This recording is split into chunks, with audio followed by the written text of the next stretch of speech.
today we'll be talking about youth marketing and making it matter. So some quick rules before we get started. Feel free to take pictures, notes, selfies, oil paintings if you have the material with you, smoke signals.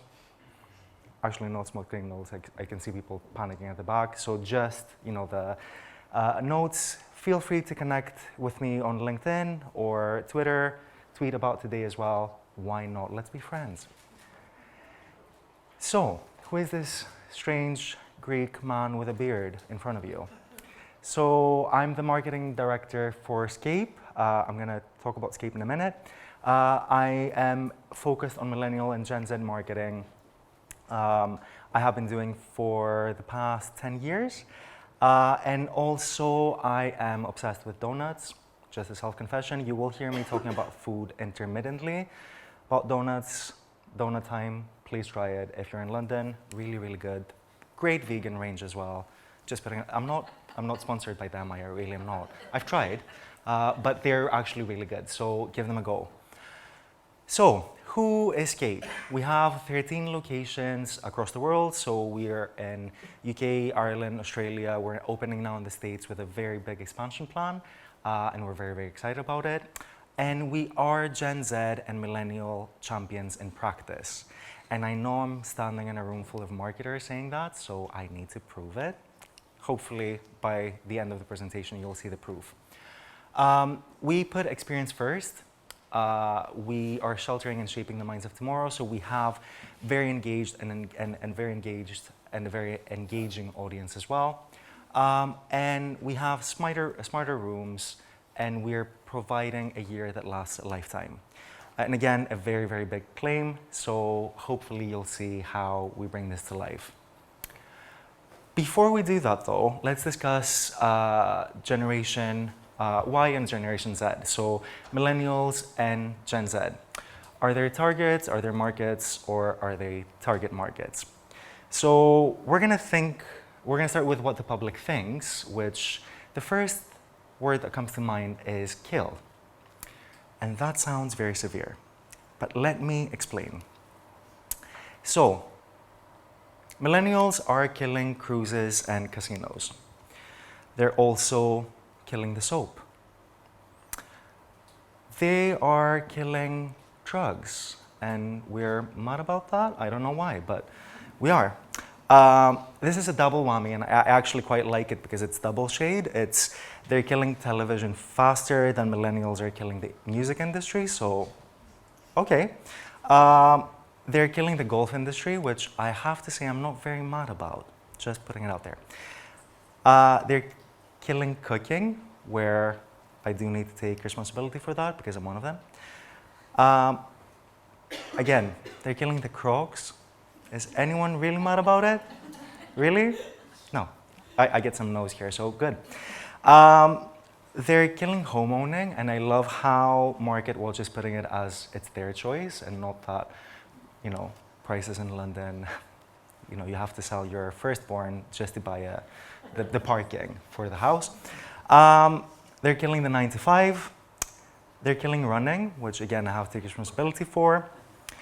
Now, this is one of my favorite ones because they're apparently killing the diamond industry. And The Economist tweeted, "Why aren't millennials buying diamonds?" And someone replied, "I work at a grocery store." So maybe that explains it.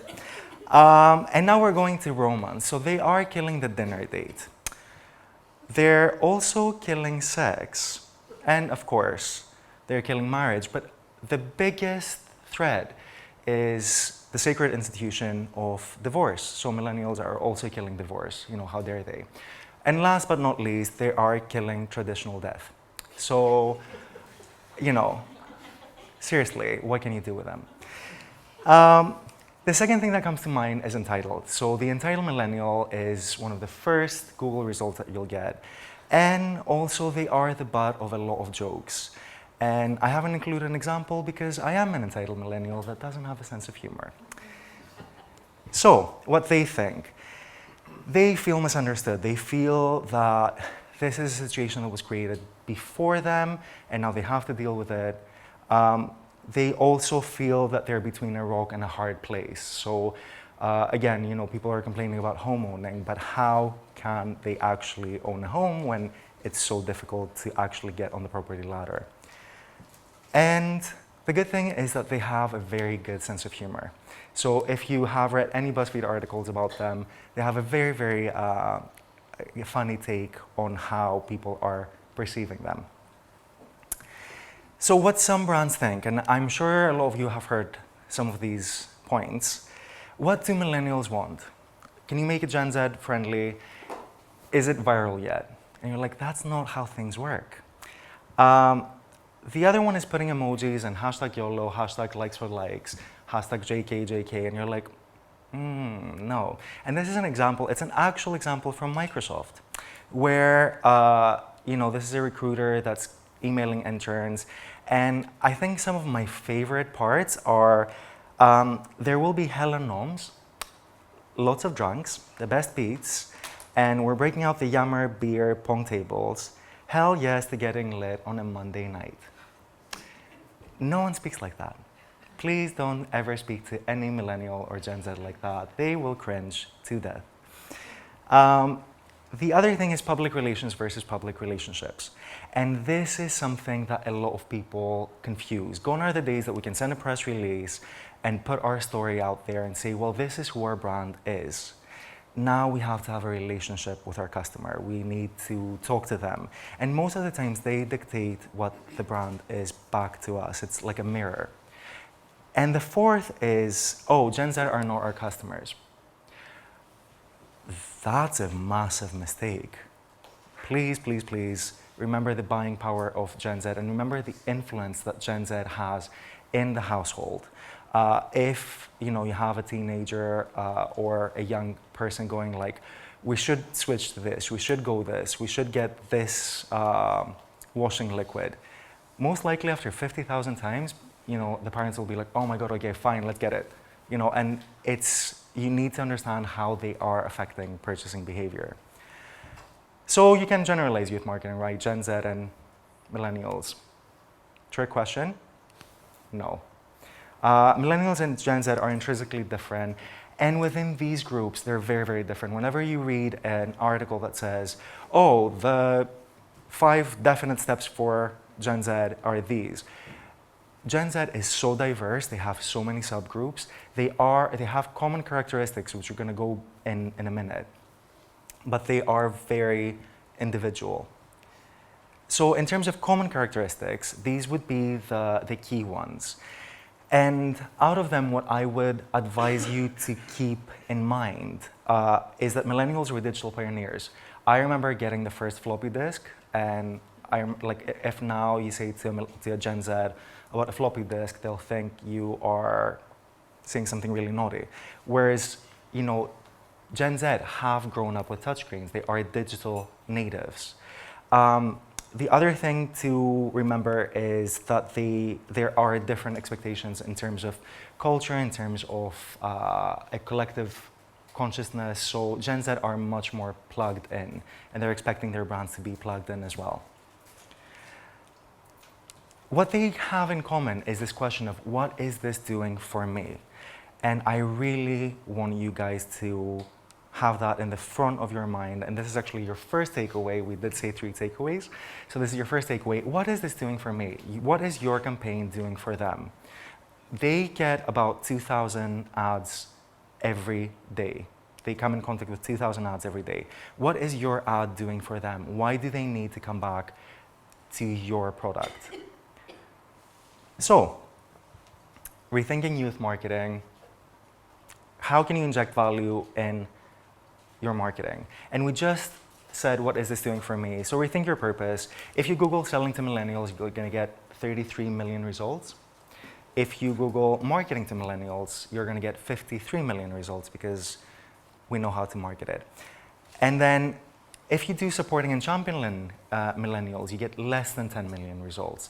And we just said, like just 2 slides ago, what is this doing for me? How is this campaign championing me? How is it supporting me? How is it making an impact to my life? So hopefully this shows that there's a very big missed opportunity for marketers. So another one is speaking with them and not at them. And when you think of Avon, the cosmetics brand, you probably don't think millennial leader. But they've had a change in marketing. So James Thompson, their new chief brand beauty officer, had this quote which I think encapsulates this perfectly. It's about products, positioning, and doing the right thing. And how do they do that? So they put online a petition, and they found the 5 key ingredients for the best mascara through social. So they asked people, what do you want your mascara to have? So they created the true 5-in-1 Lash Genius mascara, which I'm wearing now. I'm joking, I'm not. But they, they said to people, you asked, we listened, and we created it. And that's really, really powerful. The other thing that they are doing is in terms of positioning, they're looking for social for emerging trends. So Korean beauty is a huge emerging trend, and I have to say I'm also obsessed. If you have used Dr. Jart or It's Skin, they are really good. It's like a 10-step process, and it's really long, but very beneficial. And also, they are looking at festival beauty, and what is actually quite incredible is that they're shooting their new products with Instagram in mind. So they are making all of their new imagery Instagram friendly or Instagrammable. And that's another thing that I really like when it says doing the right thing. So Avon hasn't been enabling women to be their own entrepreneurs for a long time, but also they are doing a lot of activities for women's rights, breast cancer awareness, and gender-based domestic violence. So they are, practicing what they preach, and they are authentic in that.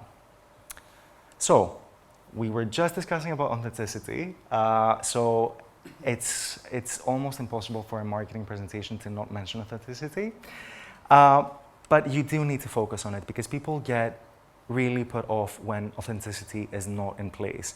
And Samantha said, there are, people actually are able to tell, well, this is not true. And in fact, sometimes campaigns might create a backlash. They might come with a really good intention. So for example, the Gillette campaign, which a lot of people have a lot of feelings for. I personally really liked it. I actually cried when I watched it. But then when I went and I saw that it was the most disliked YouTube campaign, I was like, this is so strange. Fun fact, among Millennials and Gen Z, the ratings were actually very, very favorable. So Gillette did a really good job in bringing these audiences in. From them, what they were saying is, actually, you might have contributed to that environment of toxic masculinity, and now you're doing a 180 without acknowledging it. So this is what they were pissed off, not about the actual messaging that Gen X was actually quite annoyed. Another example is pinkwashing. So when Pride comes, people just put, the Pride flag on their logos, and they're like, we support the gays for a month. And it's like, what are you doing for the rest of the year? And as a member of the LGBTQ community, whenever I see a brand putting their logo in the Pride colors, I'm like, you are using my people to get money, and that's not on. So it's about thinking how you can actually be authentic in what you're doing. I don't know if you saw the LGBT sandwich in M&S that really divided the community, because it was actually delicious, but was it good? And then you do need to speak their language. So millennials do respond to words, Gen Z responds to video. What can you do? You can do both. So we asked our audience, we said to them, what are you guys passionate about? And they said sustainability. So we created a reusable Scape water bottle that they could take with them. We gave it to them for free, and we staggered our approach. So initially we put it on Facebook, we put an email out, and we put a blog out. And we saw third years and postgrads coming down to reception and getting them. And then we posted it on Instagram stories and also on Snapchat. And then we saw first years and second years kind of swarm in the reception. So different messages to different people as well. This is another campaign that we did that hopefully we will play. Perfect.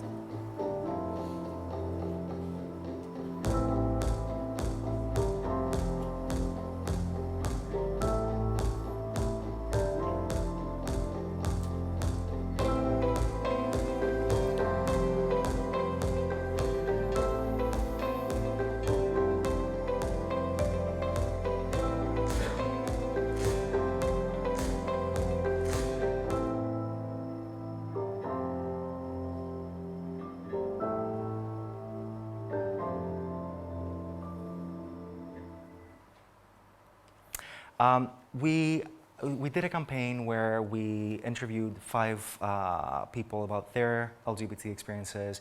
We spoke to people in their own language. So we knew that they wanted to see it through their phone, but we wanted to have it on a physical environment as well. So we created these posters that were interactive. The moment that you scanned them with your phone, you were able to see the stories come to life.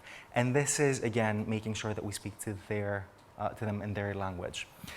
Now, I was about to open a can of worms and talk about influencers, so I'm just going to leave it in a very small and short statement there. 60% of consumers said that they trust family and friends, whereas only 23% of them said celebrity influencer content was impactful.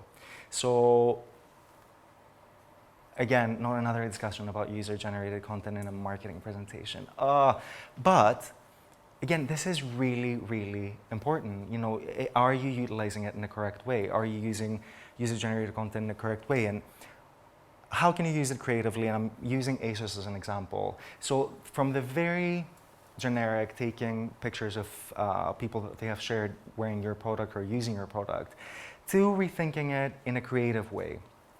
So this is a tweet from someone that said, "I just want someone to look at me the way I look at ASOS." And they're just posting it on all their channels. And again, people really relate with that. And also getting into current affairs. So there was a scandal recently with Colleen Rooney. I don't know if anyone has seen it. I can see some nods. We're all reading the same publications. So they just put a little collection together with, you know, like phrases like honesty or guilty. And again, this sparked a lot of debate online because, and this had no budget behind it. It was just very creative. This is your second takeaway.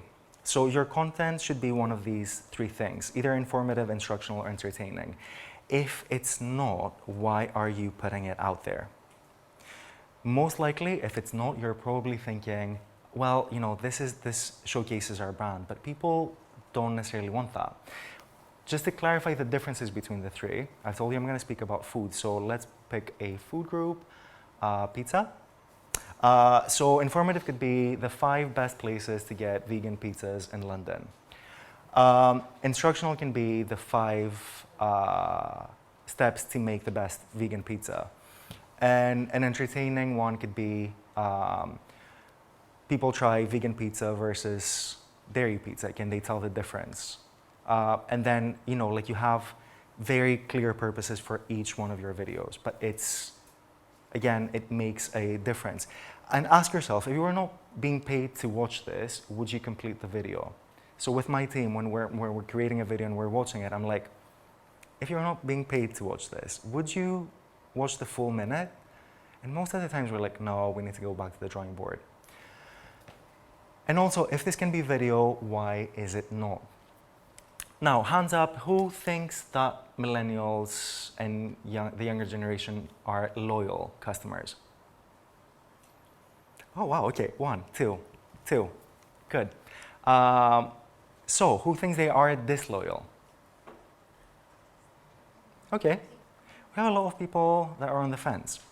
So, let's see the disloyal part. 70% consider their own generation as less loyal to brands, and more than 65% admit to jumping ship from one of their favorite brands in the last year.